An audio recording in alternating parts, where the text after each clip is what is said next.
ವೀಕ್ಷಕರಿಗೆ ಸ್ವಾಗತ ಸುಸ್ವಾಗತ. ಇವತ್ತು ಅಪ್ಪಿ ಪಾಯಸ ಮಾಡೋದು ಹೇಗೆ ಅಂತ ನೋಡ್ಕೊಂಡು ಬರೋಣ ಬನ್ನಿ.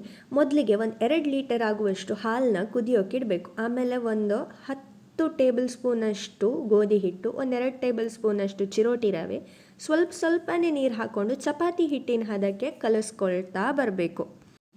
ಆ ಹಿಟ್ಟು ಆ ಕಡೆ ತುಂಬ ತೆಳ್ಳಗೂ ಅಲ್ಲ, ಈ ಕಡೆ ತುಂಬ ಗಟ್ಟಿನೂ ಅಲ್ಲ, ತುಂಬ ಸಾಫ್ಟಾಗಿರಬೇಕು. ಆ ಹದಕ್ಕೆ ಚೆನ್ನಾಗಿ ಅದನ್ನು ನಾದ್ಕೋಬೇಕು.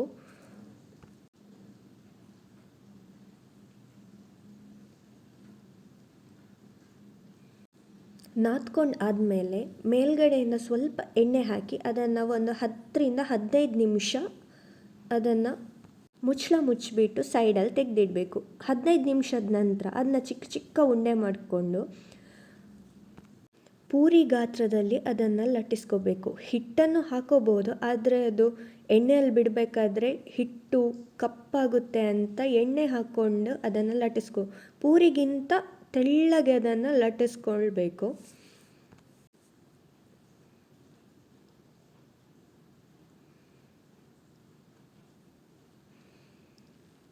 ಈ ಥರ ಲಟ್ಟಿಸ್ಕೊಂಡು ಆದಮೇಲೆ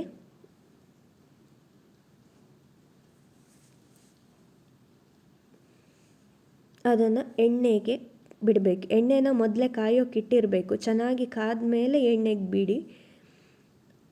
ಇದು ಪೂರಿ ಥರ ಜಸ್ಟ್ ಉಬ್ಬಿದ ತಕ್ಷಣ ತೆಗಿಯೋಕ್ಕೆ ಹೋಗಬೇಡಿ. ಪಾಪಡ್ ಹೇಗೆ ಕಾಯಿಸ್ತೀರ ಹಪ್ಪಳ ಎಲ್ಲ, ಅದೇ ಥರ ಕ್ರಿಸ್ಪಿಯಾಗಿ ಆಗೋವರೆಗೆ ಅದನ್ನು ಹಾಗೆ ಎಣ್ಣೆಯಲ್ಲಿ ಫ್ರೈ ಮಾಡಿ.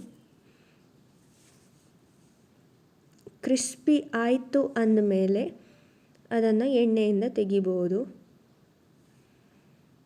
ಕೈಯಲ್ಲಿ ಪುಡಿ ಮಾಡೋಕ್ಕೆ ಬರಬೇಕು, ಆ ಥರ ಕ್ರಿಸ್ಪಿ ಆಗಬೇಕು ಅದು.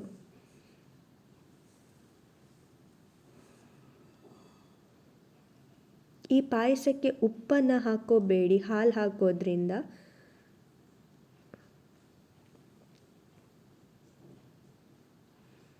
ಇದೀಗ ಆಗಿದೆ ನೋಡಿ, ಈ ಥರ ಕೈಯಲ್ಲಿ ಪುಡಿ ಮಾಡೋಕ್ಕೆ ಬರಬೇಕು.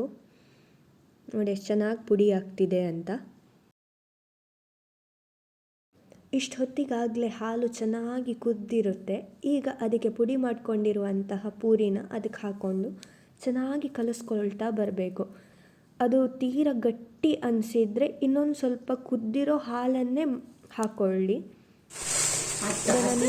ಕಲಿಸ್ತಾ ಇರಬೇಕು. ಎಷ್ಟು ಸಕ್ಕರೆ ಬೇಕು, ಎಷ್ಟು ಸಿಹಿ ಬೇಕು ಅಷ್ಟು ಸಕ್ಕರೆನ ಹಾಕ್ಕೊಂಡು ಮಗುಚಿರಿ.